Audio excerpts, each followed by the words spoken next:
Hello and welcome to Isolated City Gaming, now with video! I'm Ryan, Dungeons Master for the Dungeons & Dragons games of Heimdall's Watch and Sunday sessions.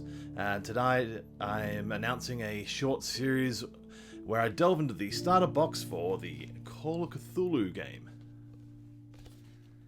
The current edition of Call of Cthulhu is produced by Chaosism Inc. and is the 7th edition of this long-running RPG.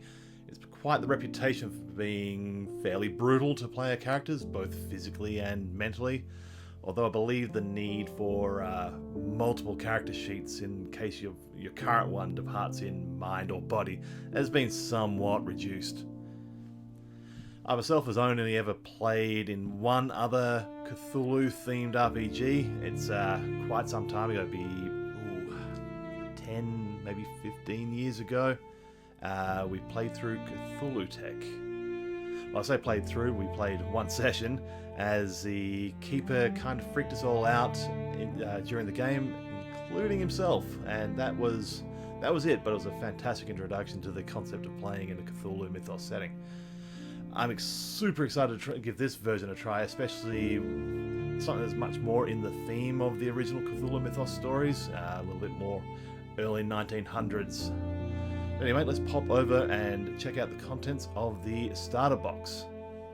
Alright, so here's the starter set for Call of Cthulhu. I've already opened this up and had a bit of a look through, so we know what it's like, but here we go.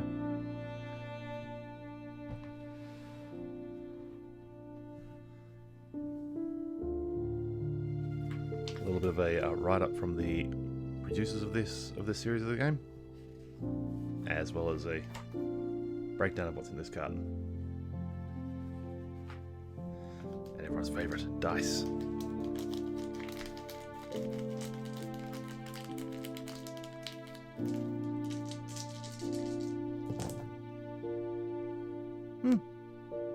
Can't complain.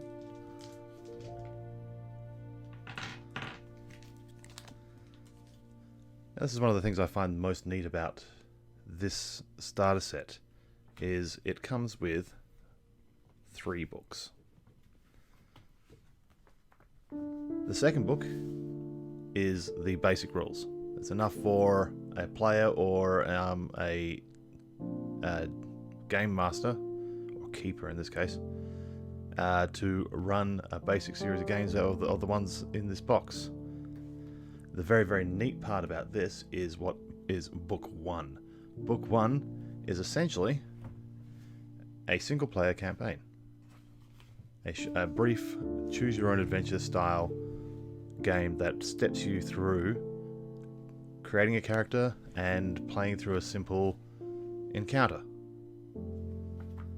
And this is particularly neat because whoever is going to be your keeper can play through this and have a fairly good feel for how to play the game and be able to guide a group of new players through playing Call of Cthulhu. The third book is a series of short adventures that your freshly trained gamekeeper can run a group of players through.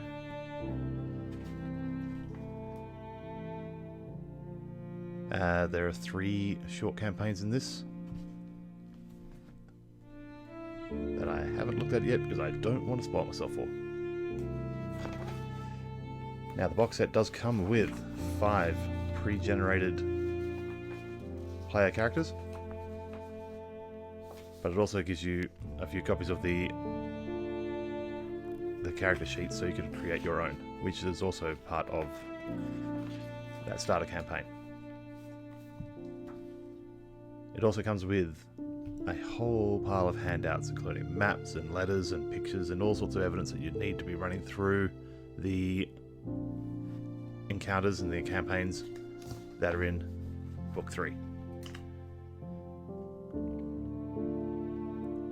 So, I am very keenly looking forward to running through the Book 1. That's going to be done in a series of videos where I run through Book 1 and see if I can drive myself insane in the world of Lovecraft in Call of Cthulhu. So that's the starter box that I'll be playing through over the next however many sessions it takes for me to play through. I wouldn't imagine it would be too long, as I'm pretty sure they intend this to be pretty quick and snappy, although I do intend to take my time in character creation because it's going to be fairly different to what I'm used to in D&D, and in my opinion the best part of role-playing is playing the role. Anyway, if you want to keep up with this short series or want to listen to the Dungeons & Dragons game podcasts, subscribe to this YouTube channel, and to check out our D&D game podcasts, check them out on your favourite podcasting platform. This has been your Dungeon Master and soon-to-be Keeper of Arcane Lore, Ryan, and remember, have fun out there, folks.